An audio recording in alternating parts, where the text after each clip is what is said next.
Hello there guys, what is going on? Daniel Charles back here again. We are live, or at least recording from another hotel room, this time back in Sydney, which is likely going to be the final destination for this FIFA World Cup as it nears its conclusion before I head back to the UK. The weather has been incredible. I mean, it is like a UK summer over here, despite the fact that it's supposed to be their winter in Australia. It just had, other than Adelaide, which felt like a sort of a chilly autumn in the UK comparatively, and then hearing back home, it's just kept on raining apparently during July, and now heading into August. It feels pretty lucky to be over here and obviously experiencing a World Cup, but you've got the cynicism and the negativity around Chelsea, which is very much taken over now regarding MOISES CAICEDO, likely now to be heading to Liverpool. David Ornstein reporting for The Athletic that Liverpool have reached an agreement to sign the Brighton midfielder for a record fee of £110 million. Apparently, Brighton held an auction with a midnight cut-off on Thursday, with Liverpool the highest bidders. Chelsea's bid for the 21-year-old was apparently up to £100 million. Chelsea had been considered to be the front runners for Caicedo, but Liverpool remained in the discussions. This deal would break their transfer record, which stands at £75 million for Virgil van Dijk. So I didn't do many videos barely at all this week. I had my laptop being repaired, so I couldn't really make videos to the standard I wanted. In some ways, I'm glad actually that I've waited to now to make a video where it seems like things are a little bit more clearer, because especially yesterday, at least from my time, like Australian evening, Thursday night, it was just madness how the pendulum kept swinging, the briefing, the counter briefing, and it just shows you the madness of transfers. And I think there's a lot to delve into here, right, in terms of what do Chelsea do now when you've lost out on your big target so publicly, when you've apparently spent weeks negotiating, trying to get the fee down to only be gazumped by a club who are known to be, I mean, we will get into this, Liverpool do spend money, but there's been a narrative around Liverpool and a perception of them not spending money, to be outdone by them. And what do Chelsea do now in terms of an area that is such of key need for Mauricio Pochettino? And what does it say about the club's hierarchy and their recruitment strategy? I'm gutted. I can't get away from it if Caicedo does end up at Liverpool, because I just felt the player was worth it. Now, there's no way to spin it, right? The transfer market is broken. It fundamentally is. Like, that's just the reality of the situation. There's no point sort of trying to claim that it isn't. And we've got to be honest as Chelsea fans. Chelsea, in a lot of ways, have helped to break the market, to inflate it, to get it to ridiculous fees. Caicedo is probably not worth 100 million. But the problem is now is Chelsea, if you're a Chelsea fan, if you're acting and kind of addressing a situation like this, or Chelsea themselves are addressing like this, I don't think you benefit and will gain much from trying to be all like, well, we're not going to pay this amount for this player because we want to be all morally superior about it. You know, I don't think you gain anything, because the likes of Liverpool now, the likes of Arsenal, the likes of Man City, the likes of Man United are going to pay that money. So there's no, unless everyone at the top level of the transfer market stops spending and stops, you know, indulging in these massive fees, you're going to be left behind. And I don't see what the massive drama was of spending that money, considering where apparently Chelsea got up to, which was already 100 million. I don't see what massive difference it makes if you really want the player. It comes down to, is he a key addition to your squad? Is he going to make a major difference over the course of a Premier League season? What is his level compared to what you already have and compared to what's out there in the market? And I think so many of the questions we could ask about Moises Caicedo and also fitting in with Pochettino, just there was so many ticks. And yes, it would be another 100 million or probably over that. But I think there's just a reality that the transfer market is what it is at this point. And until it calms down, until it bursts or whatever, and you know, it doesn't seem to be. So you've got to play in that market, and Chelsea have been able to. It's just, there are decisions that this current regime are making that you can question, many of them.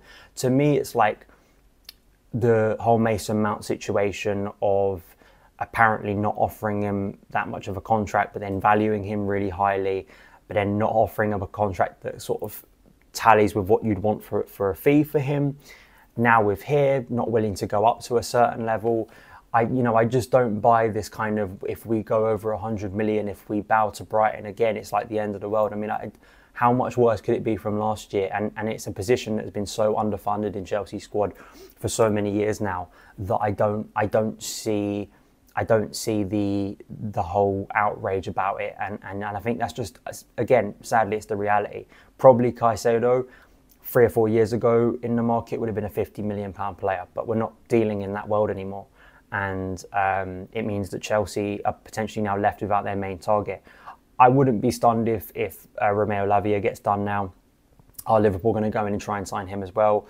It's easy to forget, and I feel slightly sorry for the bloke. Tyler Adams has kind of gone completely under the radar.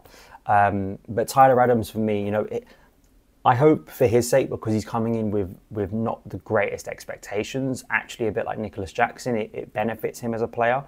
And he can actually prove to be a really valuable squad member over the course of the season for Pochettino. And maybe, again, as a younger player who does have some experience, but, someone that isn't expected to come in and set the world alight actually could surprise a few people. I think that some of the stuff I've read about his injury record, in context, when you actually look a little bit deeper, it isn't as bad as people have tried to make out. Again, it's kind of this very social media thing of people taking screenshots of certain spreadsheets and only looking at one spreadsheet basically, and then making a judgment on a player. I think Tyler Adams, of course, is played Premier League level. He's played in the Bundesliga for RB Leipzig. He's played obviously for his international team at a World Cup. So there is a pedigree to this player, and hopefully he offers something from a profile that makes him an impactful and valuable player for Pochettino. That's the hope. I do think, obviously, there's another midfielder, and Romeo Lavia does, of course, feel like a natural option now for Chelsea to get done. That isn't going to cost you 100 million. That's probably it. But again, this whole briefing, counter-briefing thing, and again, you have to take everything with a pinch of salt of who's saying what. Is it a precaution? Is it to look good? Is it to try and protect the image? Did Chelsea actually bid a serious amount for Romeo Lavia? Apparently just a little bit over what Liverpool bid for him, but still wasn't enough for Southampton. Again, it's I can understand from a fan point of view, it looks all very messy like it did last year, and that in itself, it needs to be wrapped up. And if you've lost Caicedo, you've lost Caicedo. I don't think there's a way to salvage that situation. Sadly, it doesn't mean that Lavia, Adams, and the midfielders we have can't form a cohesive midfield that improves on what Chelsea had. It's just you've wasted so much time. And all of the briefing, all of the reports we've heard, this is the guy that Chelsea want, and then you don't get it done. I think you're right to be criticising. You're right to have egg on your face at the end of the day. Yeah, sure, Brighton are the great winners here because they get a massive fee, and people can get annoyed that Brighton were very, very firm on this. But at the end of the day, Chelsea were not hesitant to spend money last year. They haven't been hesitant to spend money before, and to fumble it this badly so close to the season when we've needed this position is worrying, and it's a concern, right? I don't buy that Chelsea stepping away from this deal is some great victory. Like we've come out the better because we didn't go in for MOISES CAICEDO. I think that he would have been a really talented player for us. I think he would have filled a gap and a void, and would have allowed Pochettino, from a tactical point of view, to have probably a little bit more flexibility, and Chelsea to be a much more dynamic and much more aggressive midfield. So you've got to find solutions around that if you don't have Caicedo. The other thing I did want to speak about was just, if we're going by the theme of the market being broken, Kepa Arrizabalaga, Thomas Tuchel wanting him at Bayern Munich. Jan Sommer, of course, has left. There's our Kinsella reporting that apparently Chelsea to allow Kepa to join Bayern Munich as shortlist of replacements drawn up. From the Tuchel thing, you can look at this two ways, right? Firstly, Tuchel helping Chelsea again in a big, bad way, in terms of getting a player that looks so unlikely to be put off the books because it seemed like no one wanted to sign him. So there's that part where you can sort of joke about Tuchel helping Chelsea. Second part of this is, from Tuchel's kind of talent ID, I don't feel... already I think there were question marks over the way he judged certain players when he was at Chelsea. He judged certain players when he was at PSG. This one is utterly bizarre. listen, from a Chelsea point of view, you get money for Kepa Arrizabalaga, you get him off the books. Sure, that there is now a question over, you've let Rob Mendy go, why would you let him go and Kepa go? We've let Gabsonina go on loan. What's going to be the solution? Robert Sanchez is now going to be number one, or is there going to be, because we didn't spend all the money on MOISES CAICEDO, is there going to be a late push for like Mike Maignan from AC Milan? I mean, it feels like anything could happen from this point for Chelsea. I really do. And that's, speaking to some people out here who aren't Chelsea fans but are in the media, you know, it is very difficult to keep up with what Chelsea do, because especially with the more unknown young players that we keep buying. And it does kind of feel like a whirlwind constantly. And that in itself is, it doesn't portray the most kind of defined and aligned, you know, strategy. Now, I'm not as down as everyone else about the season. I think some people have thought we haven't signed MOISES CAICEDO. There could be more chaos on the horizon, and everything's over basically before the season has even started. I mean, I just don't know what the point of that is. You know, it isn't the end of the world. Chelsea Football Club is not finished because we didn't sign MOISES CAICEDO. It's a frustration. We will sign players. We will not sign players. I mean, I don't think that Pochettino can't get anything out of this squad without Caicedo, because I think Pochettino's a very good coach, and I think he's already shown in pre-season that he can get stuff out of players, and I really hope there is a sense from other players like a Tyler Adams to prove people wrong, to prove people like myself wrong, that I'm not that enthused about his signing. So there's no way around it. Chelsea have lost out on a very, very good player here, unless there is another twist in the tail and Chelsea somehow go in and try and go over and hijack the hijack. I mean, it's a really sad state of affairs, because especially coming up against Liverpool, whose midfield looked a bit of a mess heading into this weekend. Now we're likely to have MOISES CAICEDO starting against Chelsea on Sunday. It feels like a blow, and I think people are trying to convince themselves that us losing out on a really good player actually isn't that bad, because we wouldn't have gone over 100 million. You know, Liverpool, I do want to mention this before I wrap up. I do find it so funny now how Jurgen Klopp is going to try and spin that Liverpool can't compete at the top table with all the other clubs, because Liverpool have now just spent a British record fee on a player. They've spent more on MOISES CAICEDO than Real Madrid did on Jude Bellingham, than Arsenal did on Declan Rice. I mean, I think those two midfielders are better than CAICEDO, and I do rate CAICEDO highly, obviously.